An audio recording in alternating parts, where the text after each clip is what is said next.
But there was a massacre in the mosque by another American in, what year was that? 94.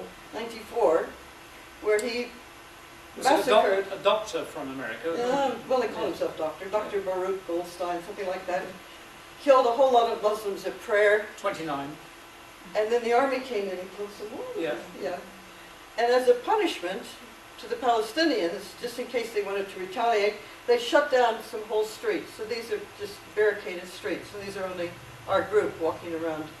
And they've been shut presumably for 15 years, since Yeah. 94. So Hebron has a particularly bad reputation. What happened to the mosque? It'll come. Okay. The New Zealand connection is that a friend of ours has been a Christian peacemaker in Hebron 4 times. Her apartment is just up right there. This was a very important street, but you see it's being barricaded and can't be used anymore. The Christian peacemaker team, I think they were formed. Christian peacemaker teams come from the Quakers, the Mennonites, and the Church of the Brethren, the so-called peace churches. It started in America and are spread around the world. I had some notes on Canadian, that. European, English, Australian, New Zealand, and their motto is getting in the way. They make a totally non-violent protest to the authorities by obstructing injustice wherever they find it. And what they do in Hebron, among other things, is escort Palestinian children to school to protect them from having stones and rocks thrown at them, particularly by secular children who've been trained to be vicious at the age of 10. And we read just this morning on a report from CPT Hebron, which is a website, that a girl of 10 yesterday was not caught, but she was found throwing stones at an old, they called Arab man. And she was encouraging her younger brother also to throw stones at an Arab. And this is the sort of mentality that these children have because they've been trained from birth by their parents to behave this way in Hebron. Very fanatical people there who, a small group of them who are absolutely terrorizing a large group of Palestinians. They have a large number of soldiers just to protect the settlers. If the settlers' children throw rocks, that's okay. If a Palestinian child picks a rock up, he's whisked off to jail. And the numbers are incredible. Hebron has a population of about 150,000 Palestinians, 150,000, half the city of Christchurch roughly, and 500, tiny number of settlers, protected by 2,000 troops. So the numbers are incredible, but they all live in the center of Hebron, unlike settlers in the other part of the West Bank where they live on mountain tops to overlook the Palestinian villages. Here in Hebron, they're right in the middle of the city. I should say something about the army too. You see soldiers everywhere. They're very young. They're just out of high school.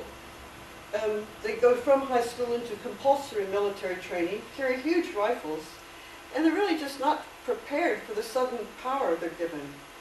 Some of them now are writing about what it did to them, and they can remember being at a checkpoint and getting bored so they could harass people. And we had a talk with a UN fellow who watches the checkpoints, said that a worker from Bethlehem going into Jerusalem has no idea how long it'll take to get through the checkpoint. It might take 30 minutes. It might take 3 hours. So they set out at about 3 in the morning, get in line, hope to get to work. Anyway, our Christian peacemaker friend isn't him. He's a guy from England. Our group thanked everybody that we visited and gave a koha. So his job, our friend particularly had the job of escorting children to school, but they're getting more and more violent.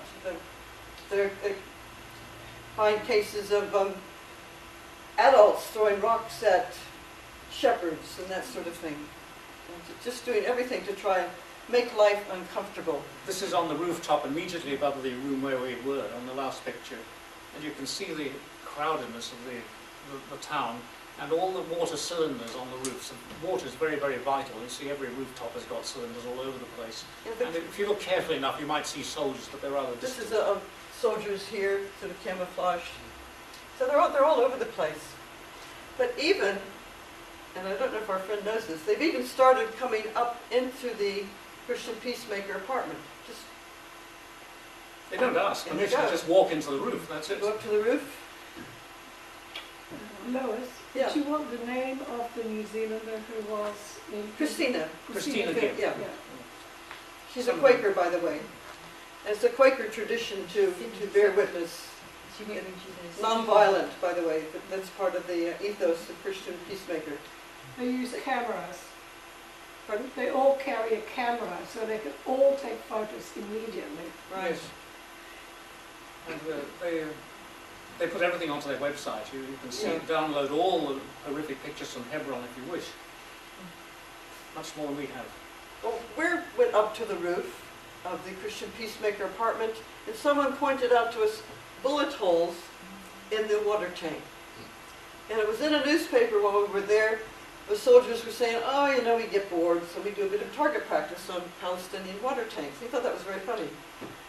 So, but water is just everything in a desert country. Here we've,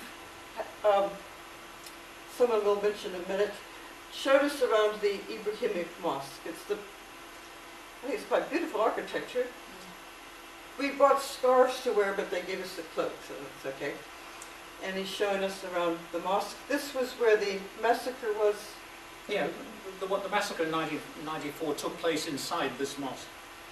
And since then they've divided it up so that it's half synagogue on the other side with another entrance. But we went to a spot where you could look down and see the tomb of Abraham. I could see on the other side people over there. We've got to all get along somehow. Anyway, this is still inside the mosque.